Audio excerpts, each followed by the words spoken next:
Yeah.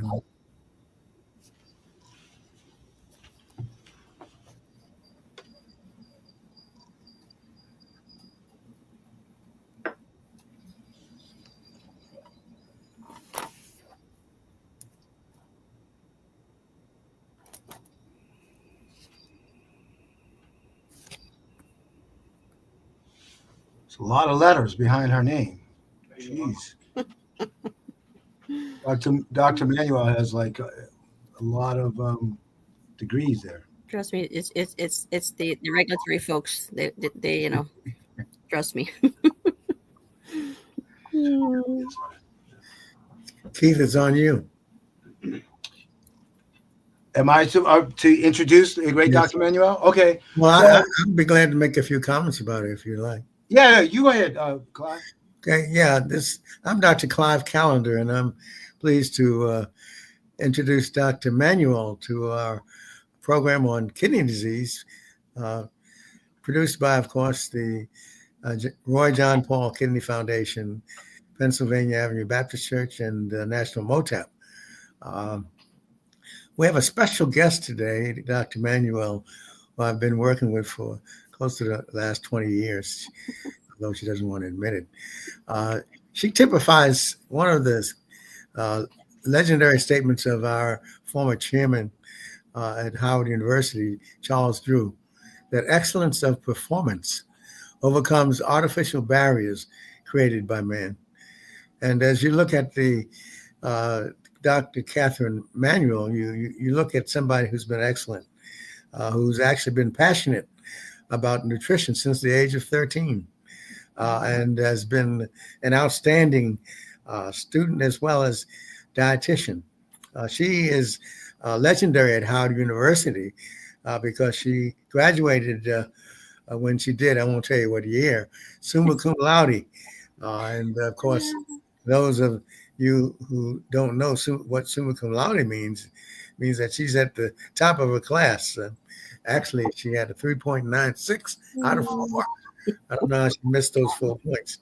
But I've been working with her for quite a while now, and she's the director of the coordinated program in dietetics at Howard University. And she's been talking to us about nutrition for quite a while, and she's going to share with you some of the things that we should eat and some of the things we shouldn't eat. Dr. Manuel. Thank you so much, Dr. Calendar. And Dr. How do you pronounce your name again for me?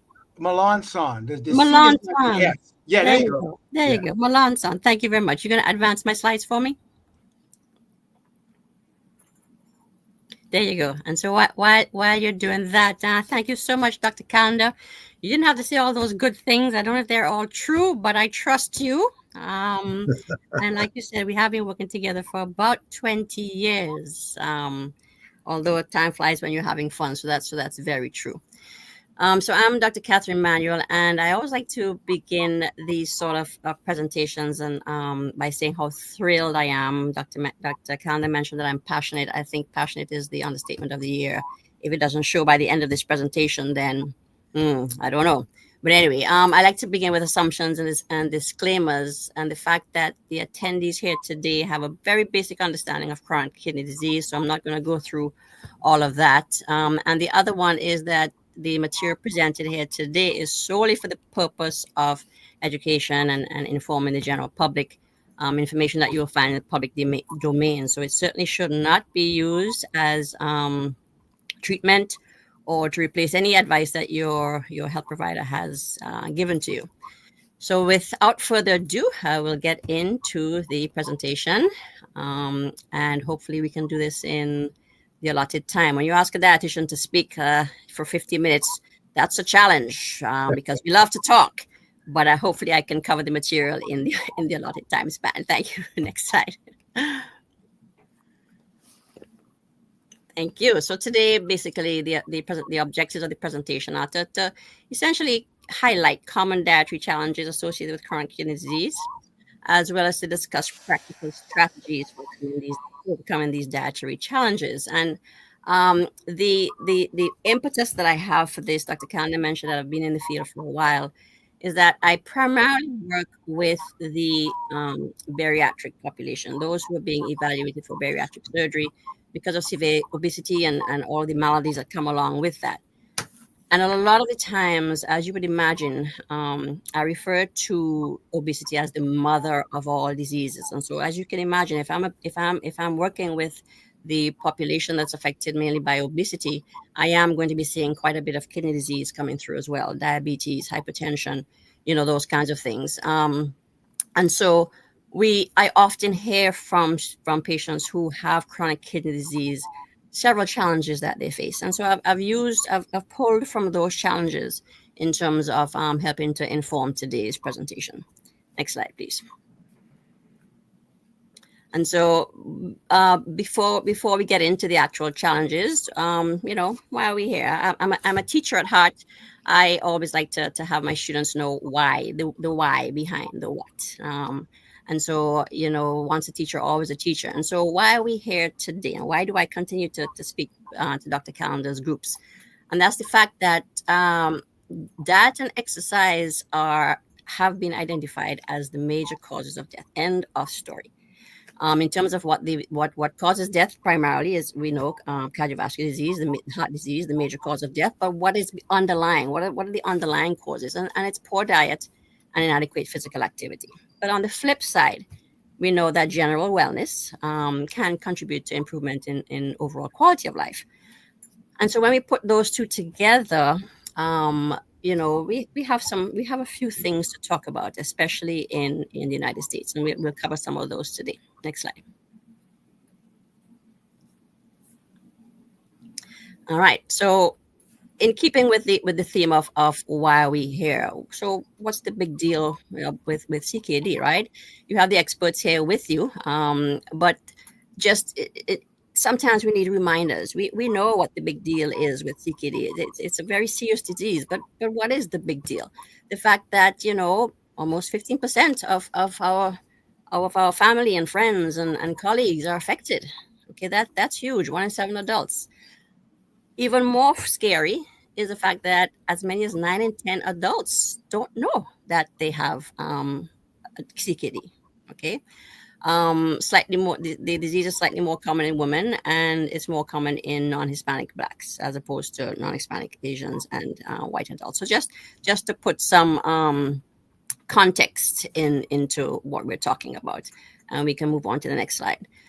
And so it's very important that when we start to talk about the strategies and so on, that we understand why are we putting such a huge emphasis on making sure that we are well informed and making sure that we are preventing CKD, that making sure that even if we have CKD, that we are delaying the progression of CKD, because it's such a serious disease. And so what are the challenges? What are these challenges that I hear from my patients? Number one, the fact that CKD has several stages. And earlier when I started the presentation, I mentioned that the assumption here is that most of the attendees would know a bit about chronic kidney disease. And if you know a little bit about chronic kidney disease, you know that there are 5 stages. And so that in and of itself presents a challenge for many of the patients that I see. Whether it's the patients that I treat or the patients that I've worked with in the acute care setting. And the thing about these CKD stages is the fact that with each of these stages, 1 through 5, the requirements and the recommendations are different for each of these stages with regard to diet. Following on that is the fact that there's several things to consider. Okay. And we'll get into a little bit about that later on. But we have protein, we have potassium, we have phosphorus, we have sodium, we have water. Of course, not forgetting that water is also a nutrient. And so when you have those 5 or 6 nutrients that you have to consider, and then you throw into the mix that each one of those recommendations for each one of those nutrients is going to change depending on the stage of disease, just thinking about it alone makes me stressed. All right. So far more for the person who has CKD, right? And then 9 times out of 10, somebody who has CKD is also going to have diabetes, heart problems, a whole host of other diseases and conditions, of course, including obesity a lot of the times. And then, as if that weren't enough, we have the nutrition knowledge aspect of it, which impacts our ability to navigate the disease, number one, and our ability to navigate that food industry out there. And Dr. Khan is going to laugh in a second because I'm going to throw up a slide that I always throw up. I always, present when I talk to his group. But next slide. Navigating that food industry out there is not easy. Dr. Calendar, your favorite slide. Okay. I am here to tell you today that I am right there with you in terms of the challenge. To put it how some of my patients put it, Dr. Manuel, the struggle is real. Okay, I understand. I get it. The struggle is real. And if I were to chart my course, whether it's from Howard University Hospital or where I work with my patients in the outpatient setting, it's one fast food after the next. If I drive past the McDonald's, there's the KFC. If I drive past the KFC, the McDonald's. If I drive and so on and so on and so on and so on. So the struggle is real. So next slide. You might be saying, okay, well, you give Dr. Manuel, you're giving us all this bad news. Is there any good news at all in all of this? Okay. So yes, there is absolutely some good news. The good news is that most of these current nutrition-related diseases, which kidney disease is one, most of them are preventable through proper diet and adequate physical activity. However, if you already have these diseases, then a healthful diet and physical activity can help you to gain that control and help you to manage. The other piece of good news is that a healthful diet will provide all the required nutrients for the body, for the body's many functions. Next slide, please. The thing, though, is that when we have kidney disease, that sort of healthful diet or the definition of a healthful diet will change. All right. And so to begin with that, at the onset, a few practical strategies would be to set small, realistic goals. And what do I mean by that? I'm trying not to get into counseling here, but I work with my patients to set small, realistic goals. I work weight management. And so an example of this would be, okay, well, what do you think is a goal that we might work on today? Oh, well, Dr. Manuel, I'm going to get up every day at 5 o'clock and exercise. Well, are you a morning person or a night person? Well, I'm a night person. I hate mornings. But you said you're going to get up every day at 5 o'clock and exercise. Is that realistic? Right? So that's setting small, realistic goals. And so for everybody, that will be different. And it calls for some, evaluation of what your personality is like, what your routine is, and setting those very small, realistic goals. With regard to chronic kidney disease, depending on what that issue is that you're working with, it might be fluids, it might be protein, it might be whatever it is. You set a very small, realistic goal in terms of achieving that which will help you to manage your disease. There are tools to help with that. And so a good place to start would be the U.S. Food Guidance System, MyPlate. You may or may not be familiar with that.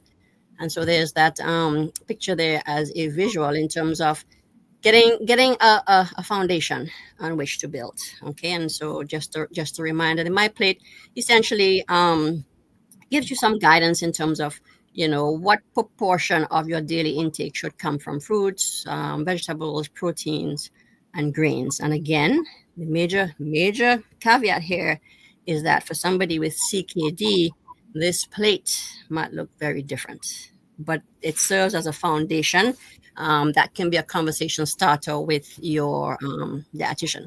Speaking of which, you will make adjustments to for your stage, whatever that respective stage is, with the help of a registered dietitian nutritionist. A registered dietitian nutritionist, of course, is probably the only professional in the healthcare field that has that requisite training. That person has gone through rigorous education. They have been board certified. They have to take a national exam. They have to show evidence of continuing education. There are several areas in which they can specialize. One of them being kidney disease. And so a registered dietitian nutritionist really is that trusted healthcare professional that can help with making those adjustments to this this way of eating, this My Plate, because those adjustments will be necessary. Next slide, please. We are finding more and more that physicians are learning and recognizing that when they refer their patients to registered dietitians, they are much more, the patients are much more likely to want to adhere to these recommendations because they're informed. They're informed. Next slide, please. Again, coming from my practice and what my patients say to me, a lot of the times they are overwhelmed, just like what this slide looks like, right? This image, overwhelming, and the material that's coming at them. Number one, sometimes they don't understand it. Number two, it's a lot of information coming to them at the same time. Thinking about somebody who has diabetes, who has renal problems, who has obesity, who has heart disease. That's 4 different conditions that possibly might have 4 different sets of recommendations to have to reconcile. And so for somebody who has these diseases, it can be overwhelming. But in terms of the practical strategies that we're discussing here today, of course, we just looked at My Plate. That's a foundational tool. But I think, in my humble opinion, a most powerful tool in the CKD diet toolbox is this nutrition facts label. Academically, intellectually, we tend to know what foods are high in sodium, okay? But how high is high? A lot of the times we might be surprised that these foods that were so-called healthful foods, and I'm not going to name any brands today, but there are a lot of foods out there, particularly plant-based foods that are touted as being healthy, that contain astronomical amounts of sodium. And for somebody suffering from kidney disease, that is, highly problematic. And so the food facts label, nutrition facts label, is a powerful tool in that fight. And so sodium on the higher end. But what if we need to lower something like potassium, which is necessary for health, necessary for life? But what if we need to lower something like a nutrient like potassium? The new label also contains information about potassium found in those foods. Something like protein. Protein is one of those nutrients that, depending on the stage of kidney disease, we may need to manage up or down. Okay, so once again, your nutrition facts label will give us information on protein as well, and a host of other nutrients that we want to look at.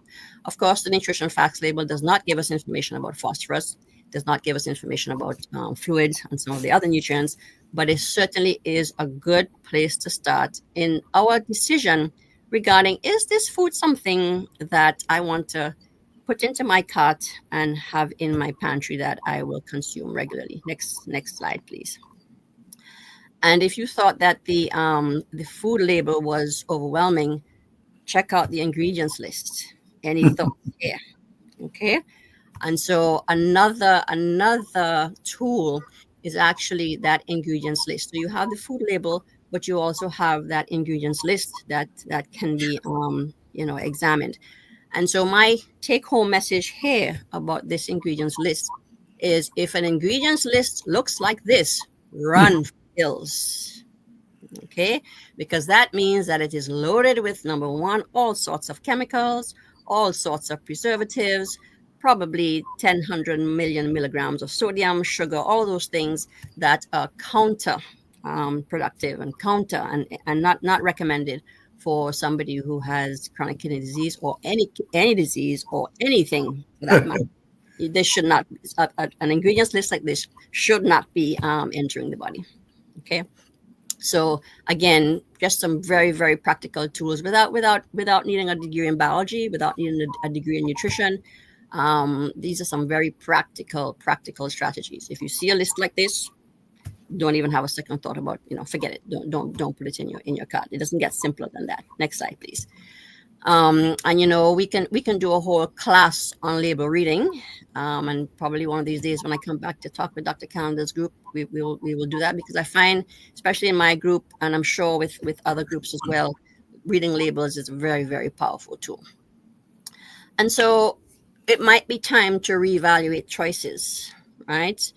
And this goes for chronic kidney disease, this goes for obesity, this goes for diabetes, this goes for just general health. And so you will notice what you're seeing on the screen here is that 20 years ago, the regular hamburger might have been 333 calories. Today, it's almost 600 calories, almost doubled, right? Now, this particular image speaks to calories, but so you can understand that if the calories have been almost doubled, what's happening to things like sodium, right, which is probably tripled, what's happening to things like saturated fat, all of those nutrients that we consider problem nutrients when it comes to chronic kidney disease. You can also move on to the next slide. And so not only are we looking at the calories here, you might recognize some of these, but we're also making the statement that back in the day when I looked at Sesame Street as a 3-year-old and a 4-year-old, three of these things belong together, right? So what do all these things here have in common? Number one, they're fast foods. Number two, they're what we call ultra processed foods. And so you begin to see a pattern that certain foods, although we are taught as dietitians that no one food in particular is bad or good, we begin to see a pattern here that most of the foods that are going to be high in sodium and high in sugar and high in refined carbohydrates and all those sort of problem nutrients are going to either be fast foods or ultra processed foods. And I'll share a story from, in terms of the work I do with my patients. We do a lot of tracking and logging and interpreting what those numbers mean when you track and what you log. It's one thing to log and track, but it's another thing to be able to interpret what those numbers actually mean from the logging and the tracking. And so we might be going through a day's logging, and we're going through the nutritionals, and all of a sudden we're doing well. We're doing well. Day 1, we did well. Day 2, did well. Day 3 comes up, and sodium is a whopping 3,455, and saturated fat is a whopping 33 grams. What happened on day 3 that didn't happen on day 1? Can you, right? Oh, yeah. That's the day I had blank fast food. Interesting, right? Of course, I know that, but that's self-discovery that a patient can make based on the fact that, when I eat these types of foods, my sodium is going to be through the roof and my saturated fat is going to be through the roof. Two nutrients that can wreak havoc on a failing kidney. Next slide, please. So I think you're probably, beginning to get at some of these take-home messages in terms of what those major culprits might be. Yeah. So fast foods. I will say a thing about fast foods, though. Not all fast foods are made equally, right? And so we're not saying never step foot ever again into a fast food. What we're saying is to be very careful with them, to be very careful with your choices. Read those labels.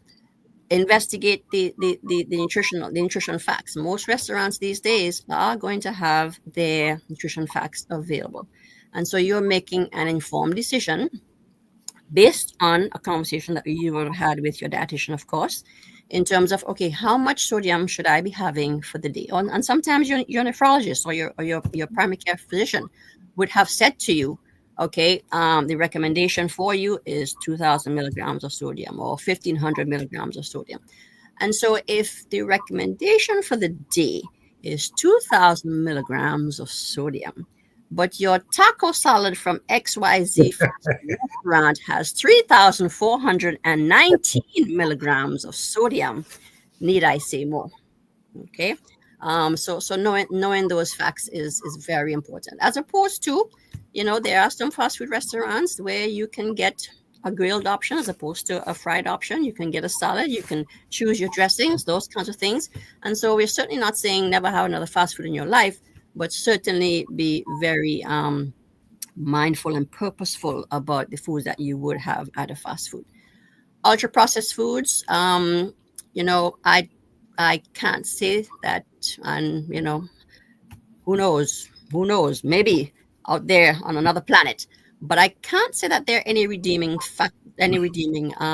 qualities of ultra processed foods. I am yet to find one. If you can find one, be sure to let me know. But I have looked high and low, and I'm yet to find any any redeeming qualities of ultra processed foods, particularly your processed meats. Not only are they a bad news in terms of sodium for chronic kidney disease, but a lot of them are bad news when it comes to things like cancer, types of cancer, and so on. And not just the meats, but your ultra processed cereals. If you've been paying attention to the news, you're hearing about our favorite red dye that goes into everything, right? Yeah, okay. And your poor kidneys are trying to process all of this. They're already failing, and now they're trying to process all of this. And then third on the list, these are Dr. Manuel's, list of three. Third on the list would be those sugary drinks, and not just sugary drinks, but anything that has a lot of added sugars. One of the major improvements that was made to the food label is the fact that we now have added sugars included in the label. We all know that there are natural sources of sugar, like fruit and lactose in milk and those kinds of things. But we're talking about the added sugar, the teaspoons upon teaspoons of sugar that are unnecessarily added to these products. And it's interesting that what we're finding is that these food manufacturers manufacture food differently depending on the market. Okay. So, you might, if you read a label from this country and you read a label from possibly a country in Europe, it's the same product, but those sort of detrimental nutrients are found in higher volumes in our products. And so, again, we have been termed or given the less than complimentary abbreviation for our diet in America and the Western diet, the SAD diet, Standard American Diet. And so sad for many reasons. Okay. So Dr. Calendar's used to me, but folks, it really is sad in terms of the effects that these types of diets and these types of foods have on the body. It's no joke when you are on dialysis, and you're on dialysis because of 25 years of having this type of diet, and now you're having a kidney that simply cannot keep up with what you're consuming. Next slide, please. And so one of the things that I recommend is you use that food label, and you do a pantry checklist. This is another tool that I use with my group, but it can be used in any group in terms of a practical strategy. That you use that food label and go through your pantry and check off all of those foods that are particularly high in sodium, that have an enormous amount of added sugars. Look at your freezers, taking out anything that is breaded, taking out anything that again has those preservatives added, etc., etc. It's not going to happen overnight, but it can certainly be a first step in getting to the point where you are indeed consuming a more healthful diet, a diet that will help to either delay the stage of kidney disease, or even if you are in a particular stage, to help you manage and optimize as much as possible your quality of life. I can't tell you, perhaps my first interaction with somebody with chronic kidney disease was very, very early in my career. My mother was visiting me at the time. I had to go. I think I had to go for one of my prenatal visits, and I was in the elevator with an elderly gentleman who had just come from dialysis. I barely knew what dialysis was at the time. And he just seemed so tired and so weak. And my mother is known for making friends with anybody. And so she said to the gentleman, good afternoon, how are you? And his thing was, oh, I am so tired. I just came from dialysis and I can barely walk. And my heart sort of went out for him. Little did I know that in a few years I would come to really understand why he said what he said in terms of just having had dialysis. And so the take home message here is that having a healthful diet, just making these very small changes, using some of the strategies that I've just discussed, can really go a long way in overall quality of life, and specific improvements in the chronic kidney disease as well. And so to end in terms of, how to apply those practical strategies, my most powerful message would be to consult a registered dietitian nutritionist. There are a few challenges with that in terms of finding a registered dietitian nutritionist, paying for a registered dietitian nutritionist. The good news is that insurances, the public insurances and most private insurances will follow the same thing. Is that chronic kidney disease is one of those medical nutrition entities that is covered, right? So checking with your physician for the appropriate referrals, checking with your insurance regarding the benefits and coverage. You might be surprised that you are leaving a lot on the table with regard to what benefits your insurance offers in terms of accessing a credible source of information. Because as I said, I will be the last person to sit here and say that managing chronic kidney disease is easy. You notice that throughout the presentation, I was careful not to give specific information for any particular stage of the disease. And the reason for that is that would be very irresponsible of me to try to, give specific information for any particular stage of disease, because it is a very complicated disease when it comes to dietary recommendations. And so those dietary recommendations should only be made in the presence of your medical history, in the presence of, other diseases and conditions that you have. And the best person to do that would be a registered dietitian, a registered dietitian nutritionist, and even better, one who has specialized in renal disease. Okay, next slide, please. So it has been a pleasure speaking with you. I believe that this is my last slide, if I'm not mistaken. So I will take any questions that you gentlemen have, or anybody else. Thank you so much, as always. Thank you so much, Dr. Manuel. That was very, very informative. I think you said along the way that you are a teacher, and I will say that you are a phenomenal teacher. And it's such an important part of what we do as clinicians is teach. And I loved your presentation because you break it down to a level where a patient can well understand. And that's the first step. I've got a couple questions before we get to any questions that the audience might have. Sure. The first thing I want to do is a little exercise, because as you were talking, I was thinking about myself. And before we get into specific stuff about kidney disease, I was just thinking about, the way I walk through a grocery store, and I tend to get the same things, for myself. My wife kind of makes fun of me because I think she's just jealous because I shop fast. So, I go in, get what I want, Right. But, all right. So I walk into the grocery store. So let's act like you and I are going to the grocery store together. So you, as a dietitian, you are helping me make good choices. So I walk in. First thing I do is I go in the fruit and vegetable area. I like a lot of different fruits and vegetables. But is there anything to avoid? I mean, do you have, or there's anything that you would say it's in the fruits and vegetable area, but you better watch out for? Is there anything that in general people need to avoid? Great question. And again, I will preface that by saying, remember my little insert there, that a healthy diet is going to change. The definition of a healthy diet is going to change once you have chronic kidney disease. Yeah. because a lot of the foods that I can eat as somebody who does not have chronic kidney disease, and that I would eat just to stay healthy, might actually be detrimental for somebody with, stage 5 chronic CKD, right? So I'll just put that out there first, that this has nothing to do with a particular stage of disease.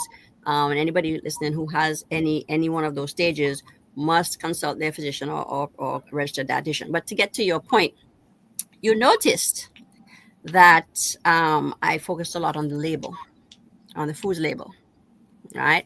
Stay with me here. And if you do a lot of shopping for vegetables and fruits, have you ever seen a label on a vegetable and fruit, a nutrition facts label? That's the answer to your question. Well, I do see where I shop Made in sometimes China, it'll say organic. It'll say organic or not organic. And Right. It means I'm paying more for it. But, There you go. Other than that, no. Right. So you will not see a nutrition facts label on the fruits and vegetables. And the reason for that is that they're essentially perfect. You don't have to worry about them. They're not going to have any preservatives. They're not going to have any added sodium. However, again, let me make it clear. That does not mean that somebody with chronic kidney disease will not have to be very careful in terms of their selections and what they choose. So I'll give you an example, a very general example. If you are in CKD stage 5 and your physician, your nephrologist happens to say, based on your labs, that, okay, we have to be careful with potassium. Your potassium is too high, we need to bring it down.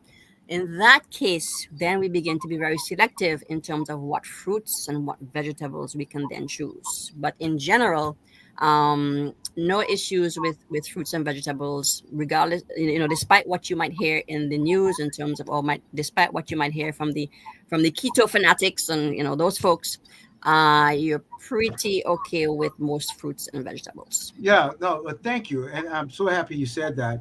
And so, so then I'm walking in and meats, right? And you already said this, the smoked, cured things you have to be careful of. Correct. But just regular like chicken, beef, anything that's not like a sausage, I would presume you would think that other than avoiding fat, you would be okay with. Right. So most of the and that's a very relative.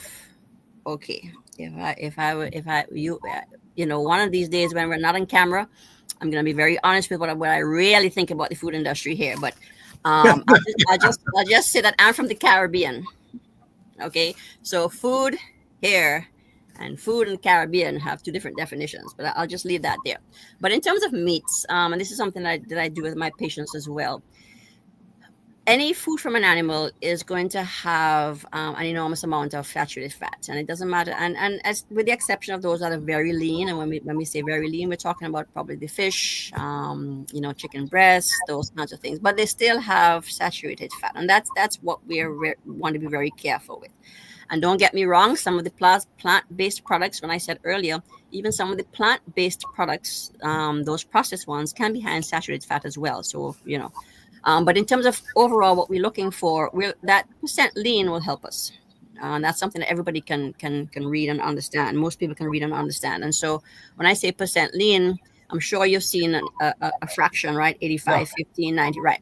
And so the higher that number, the better it is in terms of that's fat and that saturated fat content. And so a 90-10 ground beef, a 90-10 ground turkey, a 90-10 ground chicken, it's going to have the same amount of fat, because that 90-10 means 90%. And when we're talking about percent, we're talking about weight. It's going to have the same amount of fat. But what's going to change is the amount of saturated fat that meat has. Okay, and that's where the discussion between is red meat better than turkey, better than chicken, right? So the turkey and the chicken, even though they might have the same amount of fat as the red meat, the saturated fat content is different, is lower. Oh, I see. All right. Yeah. So we're not even going to talk about processed meats. Again, no redeeming quality, right?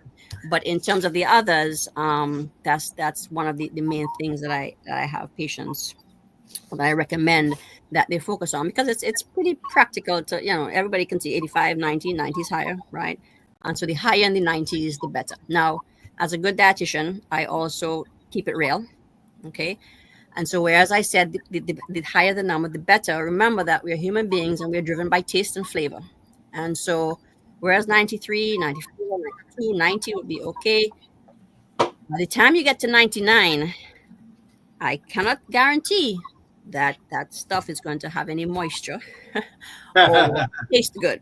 So, Right. so a good balance of taste and nutrition would be anywhere around like your 93, 94%. Yeah, yeah. All right, one more question about the grocery store. So,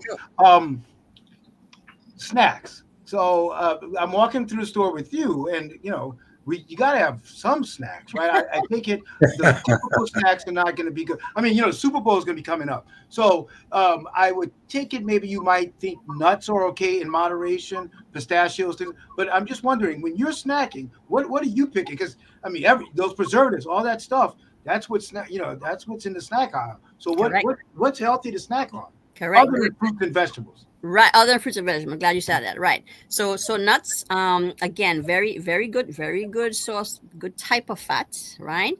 The thing with nuts, for both my population and your population in terms of chronic kidney disease, you would have to be careful with the amount of potassium they contain. And of course the amount of sodium. If you're okay, you don't have any problem with potassium, you just want to watch the sodium, then of course you'll be getting the ones that are not salted or unsalted. But then from my population where weight management is an issue, and for several probably of your patients as well, nuts are what we call a calorie dense food. And Dr. Callender always laughs at me when I say this, but a little handful, and my hands are kind of small. I don't know if you can see them, but my hands are kind of small. My daughter teaches me all the time how small my hands are. And so just a small of my handful of nuts is about 200 calories. And so when you're trying to manage weight, and you go and you do this, and that's how you eat nuts, then Houston, we have a problem, right? If you're just having one, if you're just eating nuts like how I do, and I put out a handful and I do, and that one nut lasts me about 20 seconds, then that's a different question. All right. So back to the other things now. A lot of the things I would do that I recommend for my patients as well is that you look at your favorite foods, your favorite snacks, and as much as possible, you try to mimic them at home. So, for example, a prime, I don't know why, again, I'm not from this country, so it takes me a while to understand cultures and so on. But I happen to observe that a lot of folks like wings at Super Bowl. Oh, yeah. Right. Like wings and pizza are probably the two most common meals at the Super Bowl. Right, exactly. So why not try to make your own version of wings, but with a leaner meat, right? Use your same sauces and those kinds of things, but with a leaner meat. That's something that I would do, that I typically do. I also do a lot of instead of your sort of bread wraps, using things like lettuce wraps, and you might be surprised. Don't knock it until you've tried it. I was on that too. What a lettuce wrap! Trust me, I'm a radical dietitian. Okay, I'm not the typical dietitian. Do not give me carrot sticks to eat, right? And so I was like, lettuce wraps, ew! But then I tried it. Oh my goodness, amazing. Okay. The other thing would be to, if on the sweet side of things, again, trying to make your things, your items at home, using things like your fruits as your natural sugar, as opposed to using that added sugar. And those would be feel like your dessert items and so on. Using things, and again, caveat, chronic kidney disease, using things like chickpeas instead of, that can be an option for nuts. But again, depending on the stage of kidney disease, your peas and your beans might not be a good option. Using a lot of plant-based dips, making your own dips. Believe it or not, if you put a mixture of various vegetables, various seasonings, pour in a few nuts, you'd be surprised to know that you can get a cheese sauce for dipping those chips that tastes phenomenal, right? Easier said than done, of course, but with the age of, I don't want to mention that word, TikTok, and Instagram and all these various things, we have a lot of access to a lot of creative ways to overcome these high sodium preservatives, those kinds of things in terms of the snacks that we eat. Yeah, you're from the Caribbean, I'm from Louisiana, and so we both like spice. And one of the things that I've noticed is the spicier, the more flavorful food is, the more you feel satiated earlier. Absolutely. I totally agree with you Yeah. in that strategy. We're going to get Dr. Calendar in, but we got one question from the audience I want to ask you. And it says, this is more of a CKD question. It says, are seltzer waters with stevia sweeteners okay for people with CKD? What say you, Dr. Mayor? Right. And of course, I'm going to give my caveat again. And I have to give that caveat, right? Because my brother can't stand me when he asked me a nutrition question. And I said, depends. But it really does depend. In general, it depends on where you're coming from. So if you are coming from using seltzer water with stevia as a transition from that Pepsi or Coke or regular Coke and nothing against Pepsi or Coke, but just one of those sodas, those dark sodas, then sure, right? A seltzer water with stevia, so quote unquote natural natural sweetener, that's okay. But I am of the school of thought that water is always the best choice, right? So it's a matter of good, better, best, bad, good, better, best. Of course, you don't want to be having the dark sodas. Of course, you don't want to be having the sugar sweetened drinks. And if you're using that, right, as a transitionary point, then yes. At one point we used to say that saccharin and aspartame were fine. Now we find out, oops, maybe not. So as of now, stevia is okay, but who knows what's coming down the pipeline? And so I say the more natural, the better. Water will always be my top choice. Sure. Dr. Calendar, I'm sure you have some great questions. I can see why you love Dr. Manuel so much. She's great for our patients. One of the things, I have a barber who had kidney disease, and he said that he had all kinds of problems until he decided that he would become a vegan. Once he became a vegan, all of his problems just about disappeared. Of course, he still has to be on dialysis, but just about all the rest of his problems disappeared.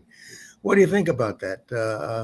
That's the first question. I have the second and third, but what do you think about that? Yeah, and again, what's my favorite two words? It depends. Okay, so keep in mind that keep in mind that potato chips are vegan, right? Great. Right, keep in mind that keep in mind that French fries are vegan, right? So it really depends on what's your definition of vegan in terms of what foods you're including. But yes, what's happening there is the fact that, remember, we had the conversation about the saturated fat, the high saturated fat, the sugars, those inflammatory, so-called inflammatory foods. That's what's really driving. Inflammation is at the heart of any disease that we look at, whether it be obesity, diabetes, kidney disease, what have you. And so with animal products, as we said earlier, with animal products, it's hard to get away from, the saturated fat. If you're not vegan, then you tend to be eating more at fast food restaurants because, it's so convenient. The moment you become vegan, you sort of have a different mindset, right? It's all about now not just being vegan, but being more healthful in general. Again, on the flip side of that, veganism means having an increased amount of fruits and vegetables, right? So somebody who has CKD and somebody who's stage 5 on dialysis, and say, for example, potassium might be through the roof, it just means tweaking those fruits and vegetables to make sure that your potassium is still maintained within that target range. So, but overall, we're finding that a more plant-based type diet has been very useful and successful with in chronic kidney disease. Yeah.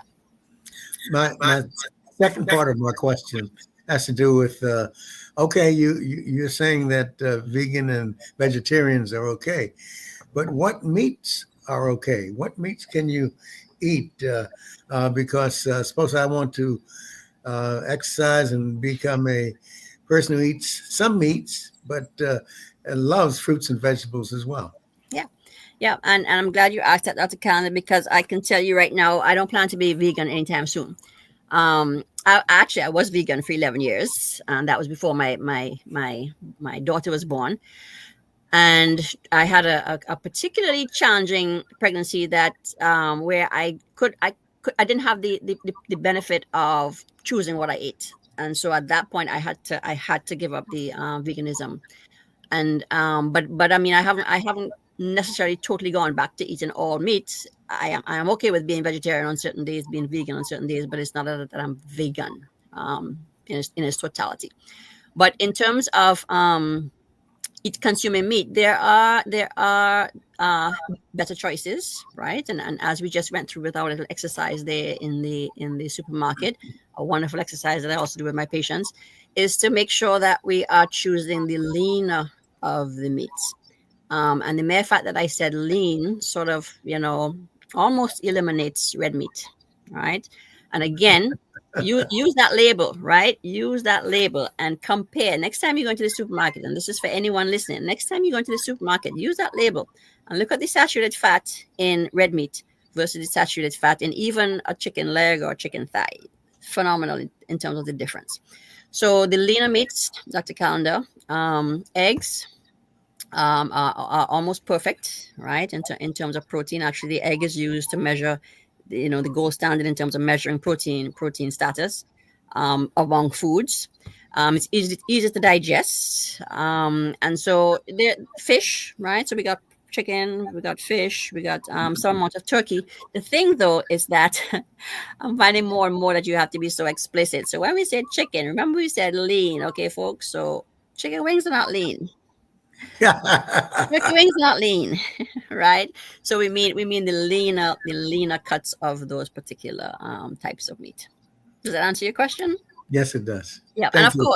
and of course, one more thing in terms of that. So we say that fast foods have a phenomenal talent of taking something good and making it detrimental. So by the same token, we don't want to do that at home. So we don't want to start off with the lean meat and then we throw it in the deep fryer. Right? Right? Or so we start off with the lean meat, but we douse it in ranch dressing. Right? Yeah. Or we start off with the lean meat, but then we cover it in cheese. Right. Okay. Don't get me started on my soapbox about cheese, but that's for another presentation. What's wrong with cheese? Another presentation, Dr. Kanda. Yes. Check your label. High in sodium, high in saturated fat. Again, not saying that you should never have it. You're talking to cheese monster number one, but I also don't like the fact that my joints hurt when I have too much saturated fat and all those other things. Right. So yeah, another presentation. I know you and I heard your caveats, which is very good. But just in general, because this is a question I get all the time, for people that have CKD, like earlier CKD, maybe even stage 3, what changes should they be making in their diet to try to slow the progression of their kidney disease? Yeah, excellent question. Exactly. And so with stage 1, 2, sometimes earlier stages of 3, there aren't that many changes with regard to having to be so careful with the potassium and the phosphorus and the protein and so on. At that stage, that's when the MyPlate guidelines would come into play. All right, making sure that you're having a number one, a balanced diet, making sure that the proportion of that plate looks the way it does, as opposed to 3/4 of the plate being protein, 1/8 of the plate being vegetables, right? You see where I'm going with this? So using that MyPlate as the foundation, making sure that you're having lots of fruits and vegetables, because at that point, you're not really concerned, unless, again, like I said to my students, there are going to be those patients who completely defy science and physiology and everything we know about it. And yeah, you might be in a stage 2 and you might have a high potassium level. We're not talking about those. We're talking about the average person who is in stage 1 or stage 2.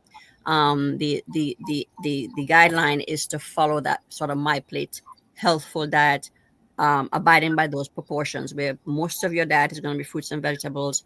1/4 of it would be your grains, your carbohydrate foods, and 1/4 of it being meat. The problem is that most Americans flip that. So for most Americans, half of the plate is meat, probably another quarter, 3, more than a quarter is grains, and then you have a teaspoon of vegetables, right? So that's the message that we want to get across in terms of flipping the way we currently eat to one that's more reflective of fruits and vegetables, plant-based, and your protein. Now you notice that I said protein, I didn't say animal foods. So that protein in that stage 1 and 2 and possibly early stage 3 can actually come from your plant-based foods, plant-based proteins, without having to be concerned about, oh, well, I'm having chickpeas and those are high in potassium and that's going to take my potassium up. Oh. Right. So yeah, that's, I would say, start with the MyPlate guidelines. Okay. There's a question from the audience.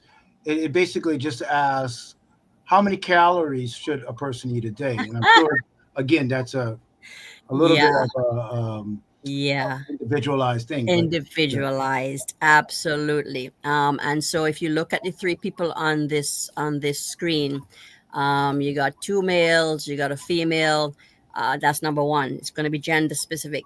Number 2, you've got folks who are younger, folks who are older. You've got people who exercise, people who don't. And so really, if you look at the dietary guidelines for Americans, they're based on a 2,000 calorie diet. And that will, the understanding there is that will meet the needs of most people in the population. However, I could tell you right now that if I consume 2,000 calories, I would have severe obesity. Right. So it really depends.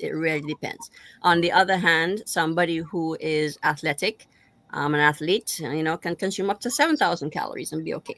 So it really depends on those factors that I mentioned, and it would be really irresponsible of me to say, specifically how many calories a particular person should be consuming on this in this sort of format forum. No, I totally understand. Dr. Calendar, we're running out of time, so go ahead. You have any last questions? I just would say that thank you very much for giving us such a treat. That I've learned a lot about what I shouldn't eat and what I should eat, and I'm going to do better and better each time. Good. Well, I'm definitely doing more water, and that's been my 2025 thing, and it's good to hear you say that that's the nutrient. I'm going to ask you one more question. It's an easy question, so I'm sure you're going to just knock this one out the park. But are you afraid that you're going to be out of work now with the GLP-1s? I mean, there's no reason to even worry about diets, right? Absolutely not. I am not afraid. check me in 3 years. Right? Yeah, absolutely. I have a lot of patients who are so excited, and I'm of course I'm very supportive in terms of their journey, but it's one of those things where you still have to put in the work, right? You still have to put in the work. Yeah. No, thanks so much, Dr. Manuel, and and particularly in the Black and Brown community, so many of our patients in this culture, we love food, right? And in particularly in the United States, we have acclimated ourselves to eating a lot of excess calories and thinking that we need salt and we need things that makes us unhealthy. And I think one of the things that you really spoke about, which I enjoy so much, is you can have flavorful food and it still be healthy. Absolutely. But diet is a hard thing to change. And that's what I was saying. Navigating, it's really about that navigating, right? And like I said, like my patients say, the struggle is real. But on the flip side, it really, I hate to say the word easy, but it is really easy. It's just a matter of having enough folks like on this screen to be able to get the message out. It really is easier than we think it is. A lot of us just have that fear factor, like you said. We come from years and years of culture. If I mention the mere fact of rice to certain cultures, like, are you kidding me? Rice? I've been eating rice for 60 years. Right. But it's not a matter of giving it up. Let's find some ways where you don't have to have as much of it. Right. It's not a matter of giving up anything, really. It's just a matter of making it a healthier version of it. I made the baddest, meanest Chipotle bowl at home, right? And I dare you to tell me that Chipotle is better than mine. Okay, but that's because Come on, I'm a dietitian, right? Right. Not everybody's a dietitian, but it certainly, I will say that just based on what they work with my patients, a lot of the times it's fair, and it's the fact that okay, I can't do it, but yes, you can. You absolutely can. Start small. And trust me, I'll be more than willing to come back if you would have me and talk just Well, about something like that, we right? we need to have you back. I mean, you have so much knowledge in this area, and again, it's what my patients talk to me more about than anything is Hmm. diet. So we Yeah, need yeah. to have you back. Yeah, and I'm glad to hear you talking to your patients about it because I can't tell you, I've had patients crying, because they're so overwhelmed. They want to do better, and as clinicians, we tend to say, oh, patients are not adherent. They're not adherent, but is it non-adherence, or is it the fact that they're just lost and they don't know, Right. right? Right. A lot of the times it can be that as well. And if you had somebody as supportive as both of you are, and then couple that with somebody who has been there, done that, has the knowledge to be able to walk them through it, it really can be much less challenging and overwhelming for your patients. Yeah.